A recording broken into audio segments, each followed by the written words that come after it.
So, you're writing a story about superpowered individuals locked in mortal combat, and can't help but feel like the stakes just aren't believable enough because your characters are all basically immortal ragdolls? Well, My Hero Academia, a superhero-based shonen series about a society full of superheroes, and a school where young people learn to hone their powers that follows the journey of one Izuku Deku Midoriya to become the world's greatest hero, has the perfect answer for just this problem. Horrifically injure them. Go on! Do it, you coward!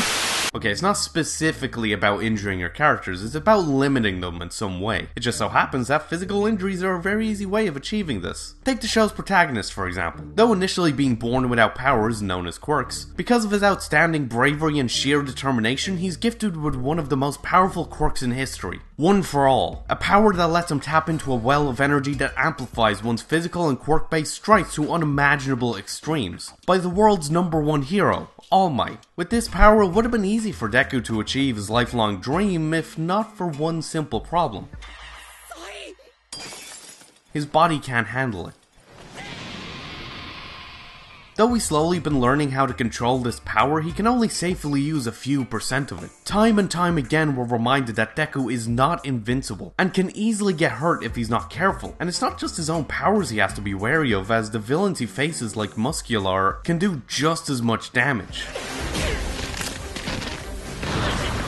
Despite their powers, we see that these heroes are just as vulnerable and fragile as the rest of us, grounding them and making the danger of being mangled in combat a genuine threat. But the limits imposed on a character don't have to be as drastic as this to be effective in making the story more interesting. A character's powers could be restrained by their own stamina or willpower, only lasting for as long as they can handle it, making for tense fights as we're left to wonder if they'll be able to hold out for long enough to save the day. Or maybe they're limited by time, with specific variations of their powers only lasting for so long before they completely give out, forcing them to bide their time and wait for just the right moment to use it. Or maybe the restrictions are instead legal ones, as we see heavily emphasized after the attack on the UA training camp in Season 3. The kids want to try and do something to save Bakugo, Deku's childhood friend slash bully, after he's kidnapped by the League of Villains, a shadowy organization hell-bent on tearing apart the peace that has been established by the superhero society. However, none of them have hero licenses, and so if they use their powers to harm anyone, even a villain, they'd be going against regulation and would be barred from ever obtaining said licenses and becoming fully fledged heroes for misusing their powers. Thus, when they do find Bakugo, they have to save him in a way that completely avoids direct combat with the villains that are surrounding him. And in my opinion, they managed to pull it off with flying colors.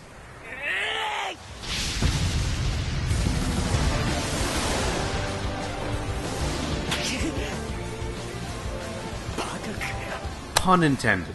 By restricting one's characters and their abilities, it not only reiterates the previous point that these characters are vulnerable and that they do indeed have limits, it also forces them to find new ways to solve the situations they find themselves in, and opens up more dynamic narrative pathways for the story to explore as they work around these pitfalls, blast right over them, or, in some cases, fall right in.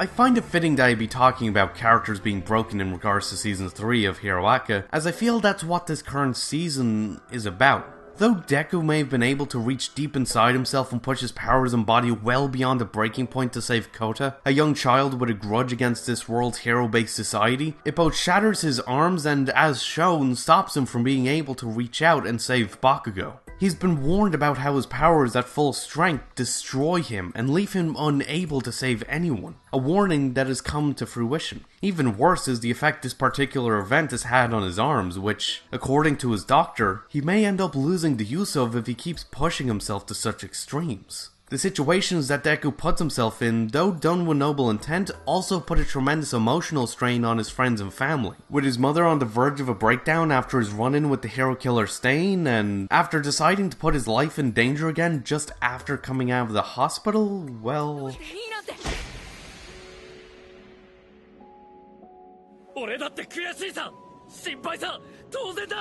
They all know what can happen to people like Deku, heroes who've been broken by their sense of duty, who end up crippled like Ida's brother or worse, killed on the job like Kota's parents. The series shows the aftermath of these injuries and broken limits and how it affects the characters on a physical and emotional level. It solidifies the danger the characters have to deal with, reminding us how fragile they really are and everything they could lose if things go wrong, and what they could end up leaving behind. Which, as a side note, is where the use of scars can come in pretty handy. A lot of characters end up with them in the show, some small and nifty, some big and ugly, and some downright traumatizing. Just as showing the aftermath of their injuries and limit breaks hits home how high the stakes are, these scars end up acting as permanent reminders for both the characters and the audience of everything they've been through, everything they fight for, and everything they risk losing in the process. But it's not just the characters that can be broken, as Boku No Hero also shows how fragile the world they live in is too. Shigaraki, one of the lead antagonists of the series and head of the League of Villains, like Deku, is obsessed with heroes, but for totally different reasons. He wants to tear apart the idea of superheroes and the vague ideals of peace and justice they subscribe to. And though, admittedly, he, like any good edgelord, has also been driven by vague ideals, specifically of how shitty the world is. Am I right, TM? In Season 3, he pins down his own villainous philosophy and formulates a concrete plan to fracture the society's image of its heroes. The attack on the UA training camp marks the second major attack on UA, the most prestigious hero school in the country, after the USJ incident. It leaves many to wonder if the school can be trusted with the lives of their children, especially after one of the school's students is kidnapped in the attack. Deku's mom even asks if he has to go to UA.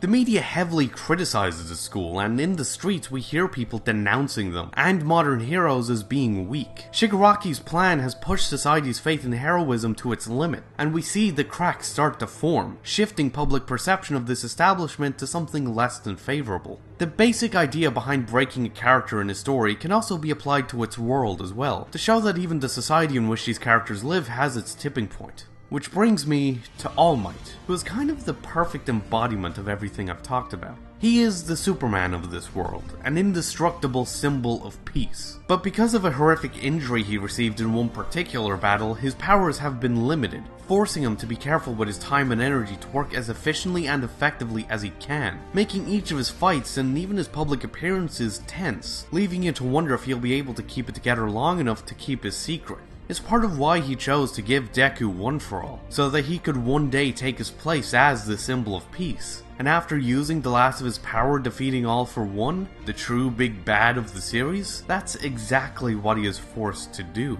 After years of pushing himself past his limit to save the day, All Might loses his powers. Though he may have finally been able to stop one of the most dangerous villains in history, it's cost him and the world their most valuable asset against villainy. And now he, Deku, and everyone else who's been touched by his influence, for better or worse, will have to learn to live in a world after All Might. On a technical level, Boku no Hero Academia's willingness to injure and or limit its characters not only makes them more vulnerable and the situations they're thrown into more engaging, as they're forced to work around those same injuries and limits, but it also provides a variety of exciting twists and turns for the story to take that wouldn't have been possible otherwise. Whether that means risking one's life to save the day, or dealing with the consequences of failing to do so. But on a narrative level, it hammers home the danger underlying every action these characters take in this superpowered world. One where even their own abilities can get them killed. And while it reinforces the idea that the heroism and selflessness that drives these decisions should be upheld, it's fully aware of everything it takes to keep those ideals. And yeah, those are my thoughts. It's been a while since I did a Storyteller's Notebook video, and I think this one's come out pretty well. As you can tell, I've been experimenting with the style of my videos, and visually and tonally I feel like I've managed to get things pretty nailed down, but writing-wise, they've been a bit of an unfocused mess. I'm going to try and lean back into my old format to give me a proper focus with the new style and see how it turns out. Also, if you want to see me ramble on about My Hero Academia more, check out my video on how it develops its characters. It's a bit old, but it might be worth your time. Anyway, let me know what you think. If you agree, disagree, how you've been feeling about this season of My Hero Academia, if you also got teary-eyed at the end of episode 49, etc. And thanks for watching. Be sure to check out my last video where I talk about Digimon the movie and the lessons it taught me about responsibility and the internet. Or check out my video on Hisone Tamaso-tan and why it's so fun to watch. And if you like this and want to see more, don't forget to like, comment, share, and of course, subscribe to come fly with me. You can also follow me on Twitter for more updates about this channel, nerd stuff, and hopefully, I'll see you later.